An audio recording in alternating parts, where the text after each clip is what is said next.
पंडित अतुल उपाध्याय जी। राधे राधे महाराज जी। महाराज जी, मैं चित्रकूट धाम से चरण सेवक हूँ, वहाँ कामाता नाथ भगवान का। महाराज जी, अमावस्या के दिन लाखों लोग चित्रकूट आते हैं। कोई अपराध धाम में आकर भक्तों से हो जाता है तो उसका निवारण कैसे हो? एक होता है अनजान में किया हुआ अपराध, अनजान में अपराध, और एक होता है जानकर किया हुआ अपराध। जानकर किया हुआ अपराध धाम का वज्र की लीक के समान होता है, उसे भोगना पड़ता है, बड़ा भयानक होता है। इसीलिए जिससे संसार में पाप बन जाए तो तीर्थों में चले जाए, तीर्थावगान करे तो पाप नष्ट हो जाते हैं। तीर्थों में पाप हो जाए तो प्रयागराज तीर्थराज है, संगम त्रिवेणी, वहां स्नान करने से पाप नष्ट हो जाते हैं। तीर्थराज प्रयाग में यदि पाप बन जाए तो भगवान की पुरियां हैं, सप्त पुरियां हैं, अयोध्या, मथुरा, काशी, कांची, अवंतिकापुरी, द्वारावती आदि, इन पुरियों में जाने से पाप नष्ट हो जाता है। पुरियों में पाप नष्ट हो तो फिर धाम, जैसे भगवत धाम वृंदावन भगवान का परम पावन, अगर धाम में अपराध बन गया तो फिर ये वज्र की लीक हो जाता है। अनजाने में अपराध होना, जैसे हम चल रहे, कोई चींटी मर गई, किसी जीव को कष्ट हो गया, अनजाने की बात भगवान क्षमा कर देते हैं।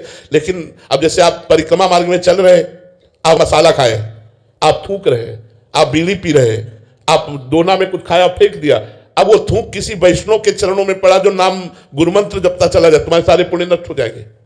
वो जूठा दोना किसी वैष्णव के पैर में लगा, तुम्हारे सारे पुण्य नष्ट हो जाएंगे। अच्छा, यहां आकर जो गलत आचरण किए जाते हैं वो दुर्गति कर देते हैं। जैसे उपजाऊ भूमि में जो भी पड़ेगा वो बहुत ज्यादा प्रभाव दिखाएगा, ऐसे ही उपजाऊ भूमि है। अगर यहाँ 1 रुपया दान करोगे तो लाखों रुपया दान के बराबर है, 1 माला जप करोगे तो लाखों माला के बराबर है, और 1 पाप करोगे तो लाखों पाप के बराबर है। इसलिए धाम वास करने के लिए बिल्कुल बच्चा बनकर भगवान की शरण में होकर के धाम वास करे, यहाँ पाप ना होने पावे, अपराध ना होने पावे।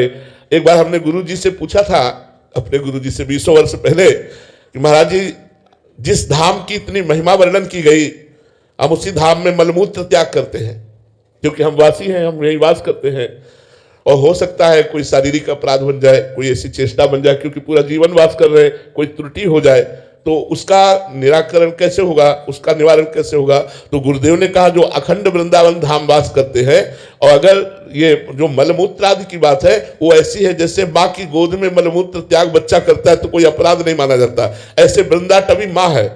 और दूसरी बात, अगर जान करके कोई अपराध बन जाता है तो वो यही शरीर त्यागेगा, इसलिए उसके सारे पाप भस्म हो जाते हैं और वो भगवत प्राप्त हो जाता है। लेकिन जो आगंतुक है, जैसे आप 2 दिन के लिए वृंदावन आए, आप होटल बुक किए और संसारिकता में खान पान और सब गंदी बातें, गंदे आचरण, तो ये बड़ा भारी पाप की गठरी लिए जा रहे हो। अब ये कहीं छूटेगी नहीं, तुम्हें दुख देगी, ये तुम्हारा कहीं ना कहीं अहित कर देगी। अगर आपको ऐसा लगा कि मेरे से पाप बन गया तो उसका उपाय धाम ही है। जैसे धाम की प्रदक्षिणा दे दो। आप में ऐसा बोध हुआ कि मेरे द्वारा ये पाप बन गया और बड़ा भारी पाप बन गया, और जानकारी में आपकी है, तो आप दंडवती परिक्रमा दे दो वृंदावन की, पाप की गरिमा देख करके। अगर लगा कि साधारण पाप है तो राधा राधा रटते हुए खड़ी परिक्रमा दे दो, खत्म हो गया।